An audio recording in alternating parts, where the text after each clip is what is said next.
Lando Calrissian is a very interesting Star Wars character, and there's a lot you don't know about him. Lando is one of the most underrated characters in the Star Wars universe. He appeared in the original trilogy and was about the closest thing dethroning Han Solo from his position as a suavest space traveler. So here are 5 facts about Lando that you probably don't know. First up at number 1 is Lando watching the Battle of Yavin. In the time following the Battle of Yavin, which saw the Rebel Alliance destroy the first Death Star, Lando was playing a game of klik with Jaff Basan in an illegal casino owned by Luck Luck Freidal. Before the game, which Lando was certain he was winning, the Empire raided the casino and shut it down. Traveling to a cantina to reunite with Lobot, Lando learned about the Battle of Yavin. Watching the DarkNet recording leaked by the rebels, to his surprise he saw the Millennium Falcon enter the fight. Asking to watch it again, he was certain that the ship was being piloted by Han Solo. Surprised that Solo was fighting for what he had written off as a lost cause, Lando toasted to Solo before asking Lobot to shoot him if he ever tried to do something similar. Lando then sat, drinking drinks he could not currently afford and pondering what made Solo join the rebels. Next up at number 2 is Lando freeing slaves. Lando tried to smuggle weapons to Petruzia. It was also there that he started to write the Calrissian Chronicles. We see Lando trying to record some of those chronicles in the Solo movie as he is aboard the Falcon. Lando and L3 took the Falcon to Batov, where he met the bartender Christus. She told Lando of her people's plight and status as slaves at the Imperial outpost on Kolgrun. Christus asked for his help and offered 1,000 credits up front. Lando accepted the mission, but en route to Kolgrun, the Falcon was under attack by several TIE fighters. Lando and L3 were able to lead the TIEs to a moon where he was able to pick them off before they arrived at Kolgrun. Lando also powered down the Falcon in order to appear as space junk in order to sneak past the Empire. As the Falcon descended into Kolgrun's atmosphere, he and L3 were able to pilot the ship into the wastelands. After that, Lando, Christus, and L3 made their way towards the camp.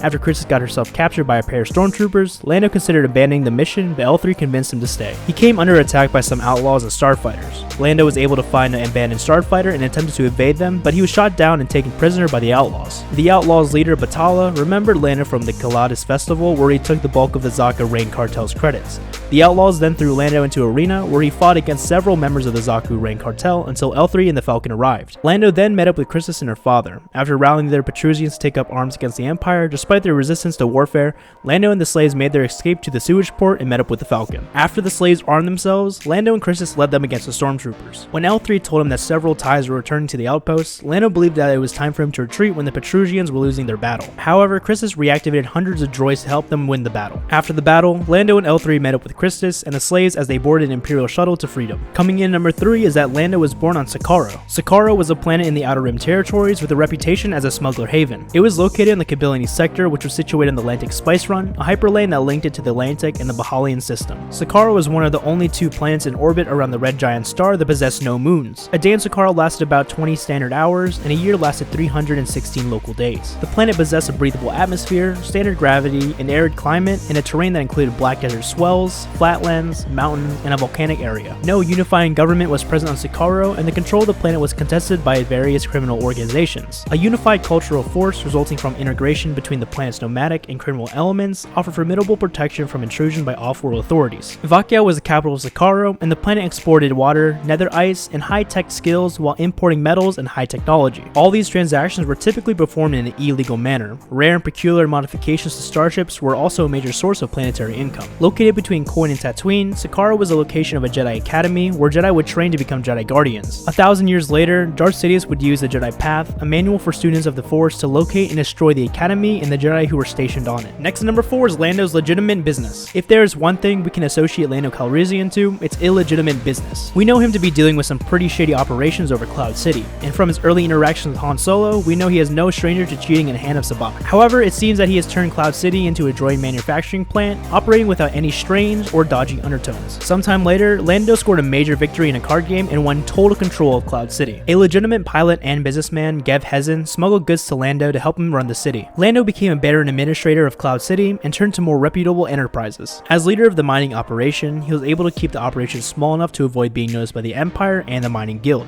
which he considered advantageous as his customers did not want to attract any attention. And a big one for number 5 is Lando having a role in Operation Cinder. Operation Cinder was the codename for the orbital bombardment campaign devised by the Galactic Emperor Darth Sidious, who sought to punish the Galactic Empire for failing to prevent his death. Following the Emperor's demise during the Galactic Civil War and the Battle of Endor in 4 ABY, his instructions were relayed to Imperial officers by Sentinel messenger droids. They targeted various planets across the galaxy, including the Emperor's homeworld of Naboo. Although Naboo was saved during the Battle of Theed, Vardos was devastated by satellites that ravaged the ecological physical balance. Operation Cinder was the first part in the Emperor's contingency plan for the Empire to be rebuilt in the unknown regions, while Sidious was secretly revived on Exegol. As depicted in his appearance in Star Wars Battlefront 2, Lando plays a major part in taking down Operation Cinder. Once Emperor Palpatine devised a plan to destroy various planets after his own death, the rebels had to bring an end to it. Lando convinced 2 Imperial defectors to join the fight against the dark side, which included Iden Versio, who gave the Rebel Alliance very valuable information. If Lando didn't pick up the Inferno Squad and convince them to fight for the rebels, Naboo and millions of innocent lives would have been lost.